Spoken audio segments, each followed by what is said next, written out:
lobby. Let's all go to the lobby. Lobby. Let's all go to the lobby to get ourselves a treat. Hello, horror hounds, and welcome to Now Slaying, an It's Slay's podcast production where we break down the latest and greatest in the world of horror. I'm your not-so-humble host, Colton. I'm Rowan. And today on the show, we're going to be reviewing Infinity Pool, which was released January 27th, 2023, exclusively in theaters. But before we get into the review, Rowan, I need to know if you were looking forward to Infinity Pool. Are you a fan of Brandon Cronenberg's previous work? Just give me the lowdown. I was so pumped. I was pumped like you're pumped when A24 is putting a movie out. Oh, God. That's okay. how pumped I was. I'm a huge, obviously just a huge Cronenberg family fan, but I've been a fan of Brandon since Antiviral. That was like one of my, I forgot what year that came out, but that was like one of my favorite movies I saw that year. Yeah, it was like 2011, 2012, I think. And I was a huge fan of Possessor. Yeah, I was pretty, I think I might have been vocal about it on like one of the older episodes about watching it. But yeah, I'm always excited to kind of see what he has in the works. So I was super pumped. What about you, Colton? Yeah, I was looking forward to this one quite a bit as well. I thought Possessor, his previous film, was a pretty great trippy sci-fi sort of horror adjacent film. Yeah. Like, it was sleek, it was intelligent, it had some great practical effects, like, so just all around I really enjoyed it. So I was looking forward to see what he'd do next, which brings us to Infinity Pool, which I did wind up begrudgingly like sitting through the trailer of this one time. I think it was before my screening of Megan, and Jill and Mike were with me, so I wasn't gonna do my like close my eyes and try and tune it out or be a weirdo and just like hyperfixate on my phone. So I did see it. So I knew the basic gist of the plot and like what we were in for. Which honestly I don't know if it made me more excited to see it or not. And then it was kind of debuting at Sundance Film Festival, and I was hoping I was going to get to see it ahead of time by a couple of days, but it was only in person, and the reviews out of Sundance were kind of mixed, like kind of all over the place. So yeah, like it was like, obviously this is a perfect choice for this show, and I basically go see everything in theaters anyways, so I knew I'd be checking it out, but I think kind of the marketing made me less excited for it. Okay. Did the trailers and stuff get you amped up for it, or? I mean, yeah, I was just, they could have shown anything on the trailer, and I was just like, take me away. A black screen with Brandon Cronenberg's Infinity Pool. I'm just like, Brandon, take me away. And I mean, I'm a huge Skarsgård fan, so. Fair. I think I would say I'm probably a bigger Mia Goth fan than Skarsgård, but I mean, obviously, The Northman earlier or last year was, he was a beast in that. I represent that True Blood life, so. See, I've never watched True Blood other than I think maybe an episode or two. So yeah, I'm just not in the fandom, I guess. But yeah, I guess before we get too deep into this, let's throw it on over to the trailer so we can get into our review of Infinity Pool. Here, the punishment for any crime committed is death. But for a significant sum, we'll build a double to stand in for your execution.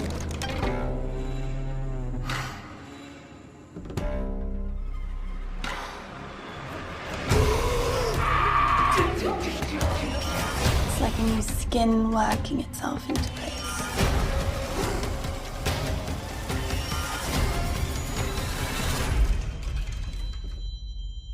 It's time for you to find out what kind of a creature you really are.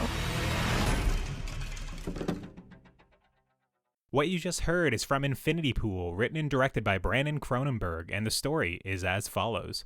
Guided by a seductive and mysterious woman, a couple vacationing in the fictional country of Latoka ventures outside their resort and finds themselves enraptured by a culture of violence, hedonism, and untold horrors.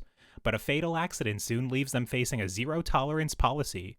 Either you'll be executed for your crimes, or if you're rich enough to afford it, you can watch yourself die instead. Now, here on Now Slaying, we like to keep things relatively spoiler-free up front, so hopefully if that synopsis didn't spoil everything for you, you'll still be able to watch the film and enjoy it unblemished. But Rowan, before we get into the spoiler-filled discussion, what are your spoiler-free thoughts on Infinity Pool? So I think this is like the second time in a calendar year I'm gonna like get to say this, but Movies are back, baby. Movies are back. I was a big fan of this. I mean, it didn't disappoint. So I'm already kind of giving away my excitement for it. Oh, okay, all right. You got to be into the Cronenberg family thought process. You got to enjoy like body horror, some pretty out there. I don't want to say high concepts. I think maybe a criticism of not just this film, but, you know, I kind of thought of Crimes of the Future is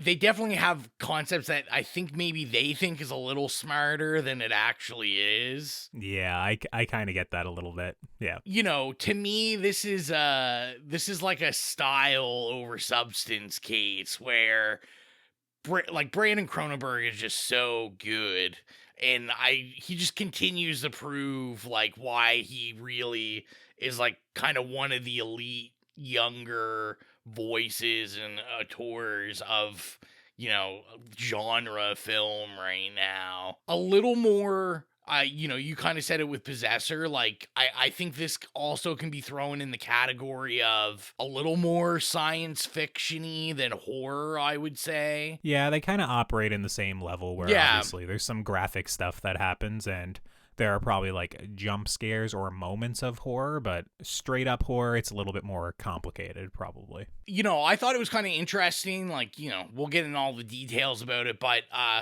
like I thought there was a lot of similarities between this and Crimes of the Future. Like there was a lot of kind of similar themes or even like similar shots and stuff that I was like, whoa, it's kind of like they made these films at the exact same time and were kind of jotting each other's work down. Yeah, just the late night phone calls to dad, you know, pitching ideas back and forth, you know, giving each other notes. And you wind up with two movies that kind of, well, they are executed very differently, but yeah, some of the subject matter and themes are definitely parallel to one another. I keep saying, like, I still haven't revisited Crimes of the Future.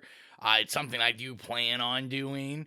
But I know, like, when we looked at that for Now Slain, like, I was, like, pretty mediocre on it. To me, this is the film where, like, I officially am comfortable being, like, the torch is passed. I think Cronenberg Sr. is kind of on his way out, and, you know, we got... oh, man, you're throwing him in the retirement home, getting the retirement home. Yeah, I'm ready. I'm ready for the rule of Cronenberg Jr. Oh, man. I was vibing with this, like, you know, Alex Asgard, even Mia Goth, you know, We've never overly, you know, other than the Now Slain episodes, talked about, like, Pearl and X, like, in deep detail. I'm kind of hit or miss with Mia Goth. Oh, okay. I really, really liked her in this. I thought all the performances were pretty good in this. I feel like I don't want to, like, overly get too deep into it till we can hit, like, spoiler territory. But, yeah, a high recommend for me if you're into this kind of stuff, especially if you saw Possessor and you really liked what that was throwing down, like, I don't think you'll be disappointed in this one. I've got more things to say about it, but I'll say it later. What about you, Colton? I kind of love this because I feel like I'm on the complete opposite wavelength of you. Like, I didn't hate it, but I would say, like, the biggest pro for me in this movie by far was Mia Goth. Just... I thought she was electric in this, like, with X, with Pearl, with Maxine on the way. I just kind of think she's another, like, really talented actress working in the world of horror, and I think she might have some of the best acting chops. Like, obviously, there's some great scream queens, there's some great women in horror, especially recent horror, but whenever she was on screen in this, I just couldn't look away. It's, like, such an unhinged, manic performance that is just very entertaining, and... Don't get me wrong, I think Skarsgård did a good job as well, but as I've already mentioned, it's nowhere near like his performance in The Northman, where he's just so like bestial and he's so, like, so committed to it. Here, his character's a little bit more reserved for the most part, so it didn't like always draw me in. God, I'm just trying to think of positives. Conceptually, I do really like the premise. I think this idea of the super wealthy being able to kind of pay their crimes away, the way it's executed is neat, as, you know, through body horror and some low science fiction stuff. But what I'll say is not really like new territory or new ground. It kind of felt like, I don't know if we really needed 2 hours of this to hit the same point over and over again. And as a final note, it's just a very like small little thing for the positives. I did really like the masks. I know you're a big mask guy, more retro mask. Did you like the masks in this movie? I did like the masks. I thought they were pretty creepy. Yeah, like like I said, it's a superficial thing, but they definitely had a distinct style, like that sort of misshapen, malformed face. Like it's one of those masks that you could easily point out and say, oh, that's the mask from Infinity Pool. Like any of them, right? They had a distinct, they were all varied, but obviously they all felt like they were part of the same collection. And yeah, that's about what I could say for good things on the movie. You've kind of mentioned vibes a couple of times, and this very much is a vibe. You're going to be either into this pacing or you're not going to be. And for me, it kind of got into what I call a holding pattern, which I've used on this podcast numerous times, specifically on Now Slaying, because I find a lot of more recent genre films are doing this. They'll establish a really interesting premise or a really interesting loop, and then they'll kind of repeat it 3 or 4 times, and then the movie's over. And that's kind of what I felt like this did. Obviously, there's some deviations and maybe some things we can get into in the spoiler section, but I can kind of only watch like gross or graphic or trippy things so many times before I'm kind of a little bored. Yeah, so it's a weird one for me. I don't think I would recommend it to just anybody, like not to a general audience or even to like, I'm thinking of some of my friends who are horror fans but maybe haven't seen Possessor. I don't know if I'd recommend it to them. I feel like they might be bored. But if you have seen Possessor, you're probably already interested in Brandon Cronenberg as a filmmaker, and then I could probably recommend it to them. But it's a very like, I don't know, it's like a pointed recommendation. It's very like narrow who I would recommend this for. And as you can kind of hear what I'm saying, I'm pretty conflicted in a lot of it myself. I'm not 100% sure like what my final rating's gonna be. I'm a little bit mixed, to say the least. And yeah, I guess we'll just cut to the spoiler discussion. Get into it. So I was going to say we should start the spoiler discussion, I guess, outside of spoiler territory. Would you recommend this to parents taking a 12-year-old child to? Which I texted Colton immediately and let him know that was who was in my screening. I was pretty proud of them. No, I would not recommend it to a 12-year-old child or for parents to take their 12-year-old children to. I mean, it's not like the bloodiest or most graphic thing ever. It's just like it's kind of a gross movie, I guess, in some regards. Like, not gross for me. I'm a fucking 30-year-old man, but as like a 12-year-old, I don't know. There's some weird ass shit in here. I guess it's kind of weird. You're just, you're chilling with your parents on a Friday afternoon, checking a movie out, and you're watching 2 hours of just banging, just trippy banging and sucking yeah, titties. That's the thing. There's like so much like orgies, and like the movie is like so like horny that it's just kind of like, it's a weird thing to watch with your parents anyways. But even like there were a couple like walkouts in my theater, and I don't know if it was because of the sexual content or if it was just boredom or what it was, but it didn't do it for my audience, which was pretty full. I was at the very first screening here, and it was, I don't know, I'd say 2/3 full for sure. Nice. I guess I don't really know where to start. Were you ever like bored of just like this cycle? Like, this is what I was talking about, this loop, like this holding pattern of just like excess hedonistic things, like whether it be murder or sex or drugs or whatever it's doing, being caught, killed, and then repeating over and over again. Like that's literally like probably an hour of this movie in the middle of it. That's all it is. Like, basically once his wife leaves the picture, it's just like the same stuff over and over again. I was locked in for the ride, man. I was wow. I like, when this finished, I was like, oh, that's it. Like, this went by pretty quick. Now I will say, well, I had the same reaction. That's it, but not the same intonation as you, I guess. I kind of wanted the clone stuff to be explored a little more. Like, yeah. Because you get this general concept of, now that we're in spoiler territories, like, he commits a crime, and in this country, they have like a law that says if you can pay for it, you can have a clone made, and the clone is then murdered by the family, I guess, that you do wrong to. Yeah, I think it's the firstborn son of the family that you've wronged, but it also, I think they say it's specifically a tourist program, or that they offer to tourists almost exclusively, because it's kind of like the movie's kind of ethos is like these wealthy people coming to third world countries, living it up on a resort, but not paying attention to anything outside, and then making a state or, like ruining local culture or just kind of running amok and not being culturally sensitive or not, not really well versing themselves in the country before they go and visit it, and then just kind of paying off whatever faux pas they commit is kind of the thing, right? Yeah. And they emphasize that through them just constantly being able to pay to have versions of themselves killed, I guess. The one thing for me that I wasn't 100% sure how it worked was specifically, and once again, maybe it's like you're too much in the weeds if you're getting into this, but it was kind of the cloning aspect. I thought maybe they would have to get cloned every single time. Like they'd have to go into that room with the thing with, stretching out your mouth and butt naked in this weird infinity pool, this bloody substance. But do you think they were actually doing that every time, or was it like a one-time copy and then they can just keep printing it if you're paying for it? At first, that's what I had thought. I was like, okay, like, so every time they get arrested, they have to go through this whole process. But obviously, like, as you continue to do it, the process is no big deal if you can pay for it. But then, obviously we got the scenes where, like, they break into the compound and he thinks they're kidnapping the police chief, but it's actually a version of him. A version of James. So then I was like, oh, okay. Then my thought was kind of, I don't think it was explained at all, but I guess I automatically went to, okay, what's going on is these guys are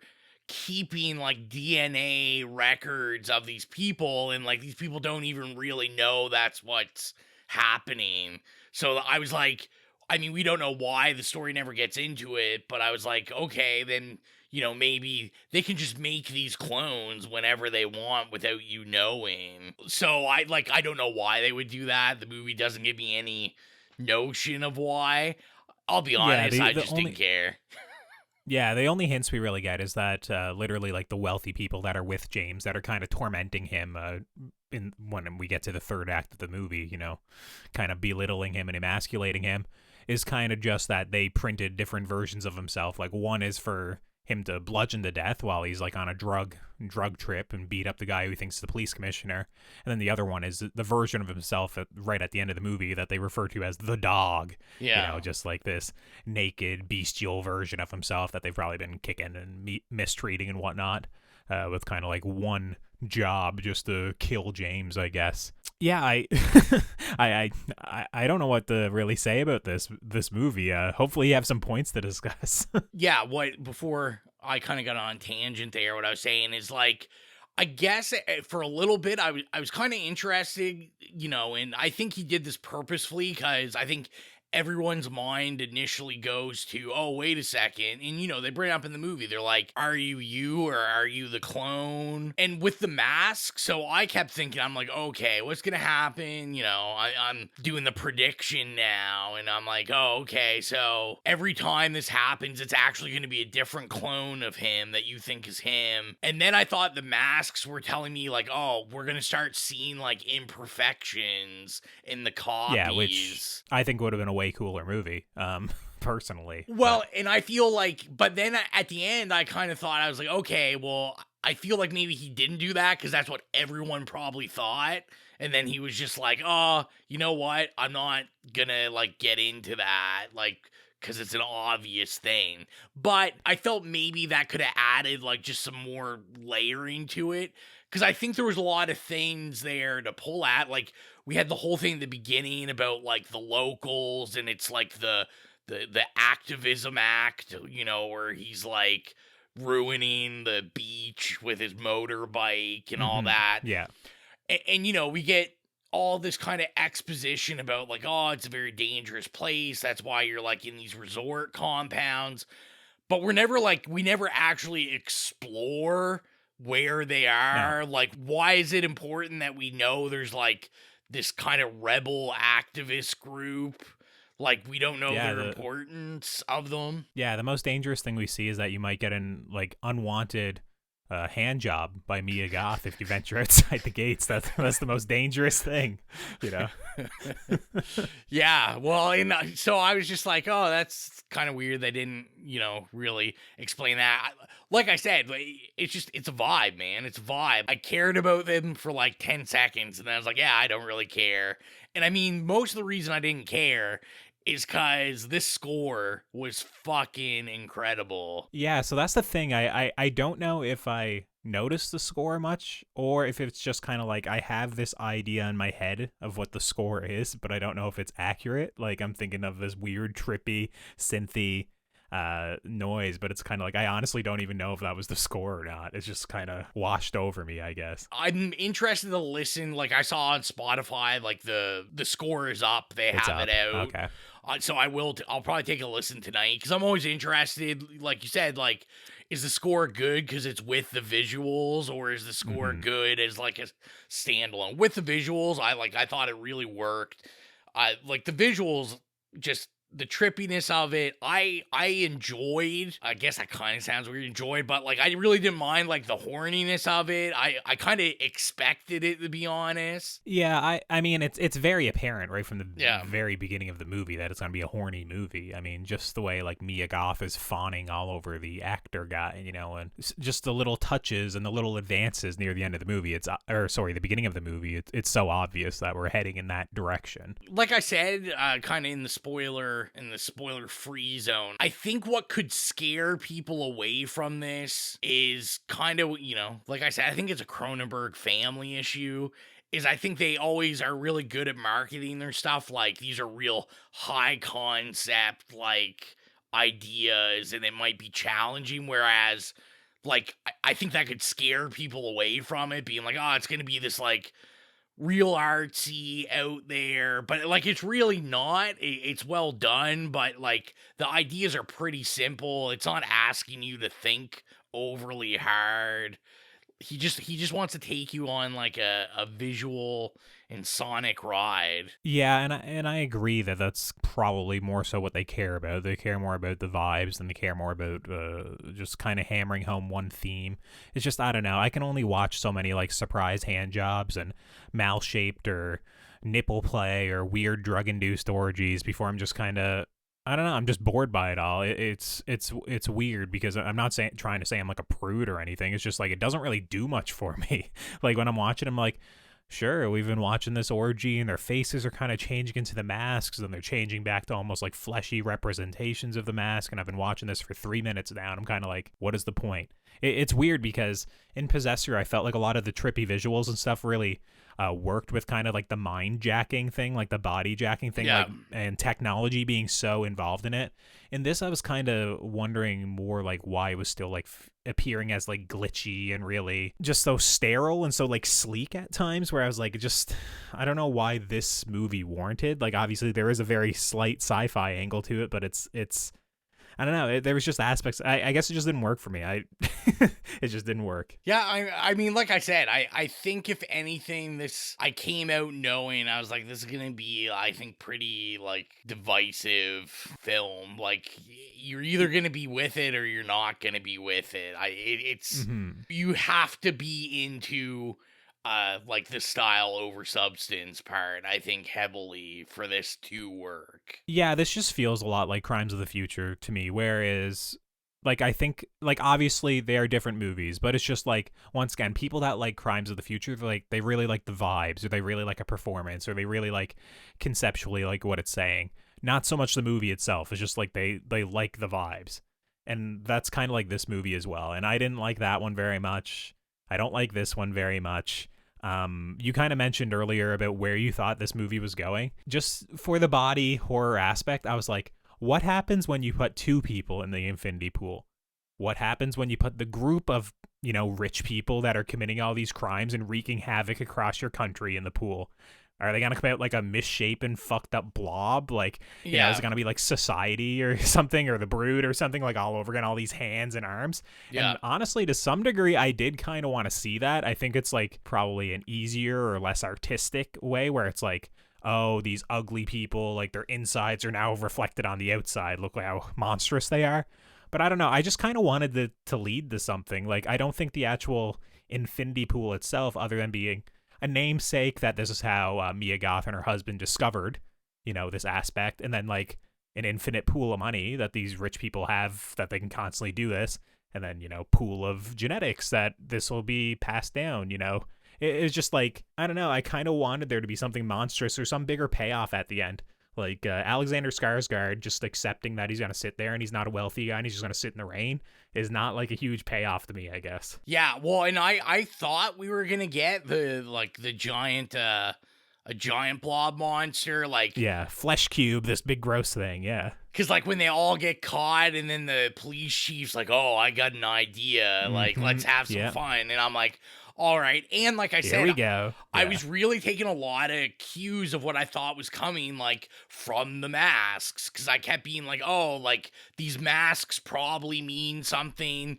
Like, one of the masks is, like, two faces, like, pulling apart from each other. I think basically the masks are just reflections of the people, because I think Mia Goth's one is kind of like a cute face on one side that gets all kind of messed up on one side. The two-face one I think is her husband, and then James is wearing one that could look like I guess like a devil or a demon from the horns, but also it kind of looks like a jester as well, like the butt of the jokes. It could be either or. So that's what I saw in the masks, but like yeah, I was hoping that like the twisted flesh aspect of it would kind of be a part of the movie when it really wasn't. Yeah, no, I would have liked to see that too.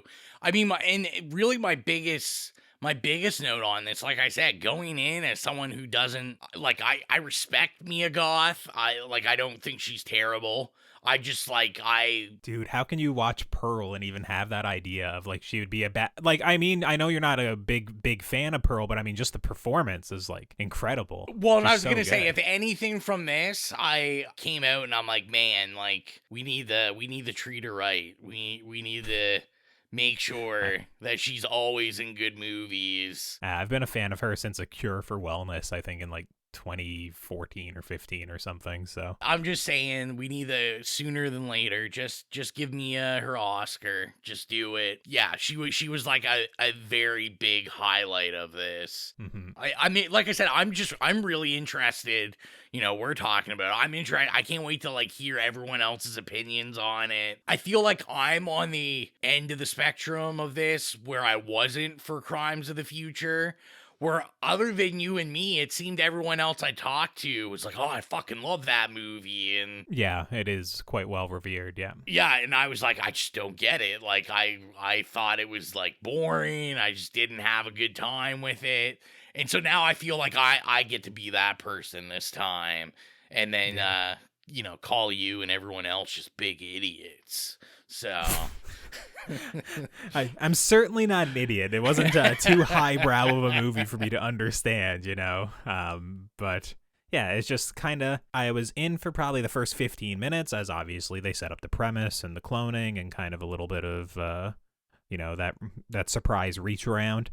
And then after it just keeps doing the same thing over and over again, I wasn't really into it until the bus ride near the end where James hops on the bus and kind of they hijack his bus essentially and make him like walk in front of the bus and kind of make fun of his book and all that stuff. I thought that was like a good little twist. I was kind of on board again for probably 5-10 minutes, and then once again just near the end I fell off again. I did like, I guess, the final bus ride where all of the people were like so normal, like they never even had makeup on or never even looked fancy, and they were kind of just discussing the most like boring, you know, oh, what are we gonna do when we get back to the office, and oh, a work trip coming up, and they were just like literal normies. And Alexander Skarsgård, like James, was just like traumatized, essentially sitting in the back of the bus being like, what the fuck is wrong with you people?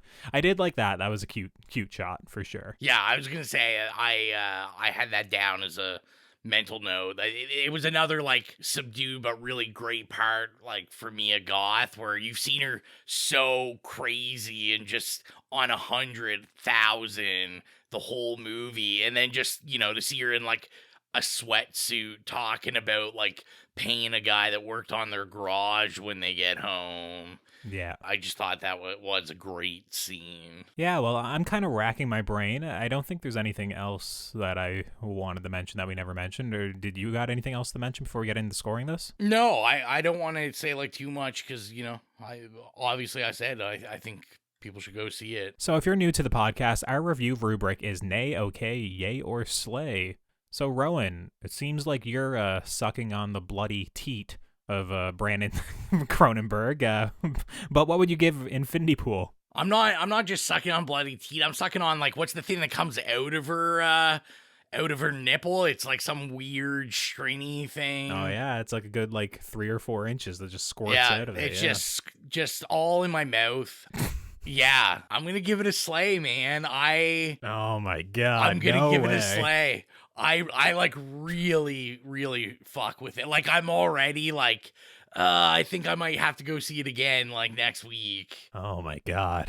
Okay. I liked it that much. Like I said, the music is awesome. The visuals, I loved it.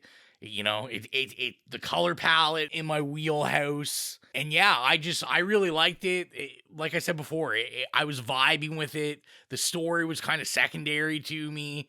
I appreciated what we got. Yeah, they could have took it a little further, but I wasn't angry that they didn't. This is just, yet again, I mean, I feel like I might be one of Brendan Cronenberg's biggest supporters. I think he's batting 3 for 3 right now. Like, I have been a fan of all 3 of these releases that he's put out. So I've got him on like that Jordan Peele level in my books. Oh my god, that's sacrilegious. So yeah, what would you rate it, Colton? Yeah, I would give it a very soft okay. It's definitely closer to a nay than a yay for me. But I do think Mia Goth is like a pillar in this. Like, I love watching her in this. Like, when she has her gun out on the car and she's calling him like a sookie baby and stuff. Like, it's so fun. It's so unhinged. I don't know. I kind of wish it was more so her movie, or her just purely descending like in the madness, rather than her being, you know, a strong supporting character in it. As I've also mentioned, you know, obviously I like the masks. I like conceptually what it was trying to do. It's just not really new ideas or anything. And I don't think the metaphor of rich people can literally get away with murder is such a, you know, a new and novel idea in 2023. I mean, I've known about that, I think, since I've been fucking 10 years old. So, I mean, it's not this great idea that kind of warranted 2 hours for me. Like, once again, like, there might be some other themes in there. You could probably go with the toxic masculinity angle with it as well. But it's just the main theme of the movie, I think, is pretty shallow. And yeah, I guess I wasn't into the vibes as much as you were. So it's going to be an okay from me. And if you've made it this far in the podcast and you're not following us already, you can do so at It Slays Podcast. We're on Instagram, Facebook, Twitter, Letterboxd, Slasher. Basically, if there's a social media, we're probably on it at It Slays Podcast. And specifically this week, we actually have our 4th anniversary coming up. So if you'd like to have your voice heard, be sure to head on over to our Instagram or Twitter to vote for which movie we're going to be covering for our 4th anniversary episode. We're going to be running the polls pretty much every day for the next 2 weeks. So be sure to check back often to ensure your favorite film makes the cut. And Rowan, tell people about the horrific playlist. Yeah, so if you enjoy music from horror movies we've reviewed, or iconic horror movies, or just horror movies that we love in general, you can go to Spotify, the It Slays Podcast Horrific Playlist. If you have any problems finding it, all our social media has a link tree. Click on it, the link's there. And yeah, spooky music up there. I'll definitely add a couple joints from this, as long as it holds up on the re-listen, which I'm hoping it does, because I did enjoy it while I was in the theater. So yeah, get your spooky music on. Yeah, I'm going to have to listen to it to see if what's in my head is actually from this movie, or if I'm just going crazy, which is also a strong possibility. And next time on the show, there's a new M. Night Shyamalan movie coming out next week at A Knock at the Cabin, I think it's called. And there's also Skinamarink will finally be hitting Shudder, I think. Yeah, I think like the 2nd or something. Yeah, so if that's the case, we'll definitely be covering both of those on the show. So be sure to keep an eye on your podcast feed, as there's more Now Slaying coming your way. And with that, I think that about wraps things up this week. So until next time, I'm Colton. I'm Rowan. And as long as you keep listening, we'll keep slaying.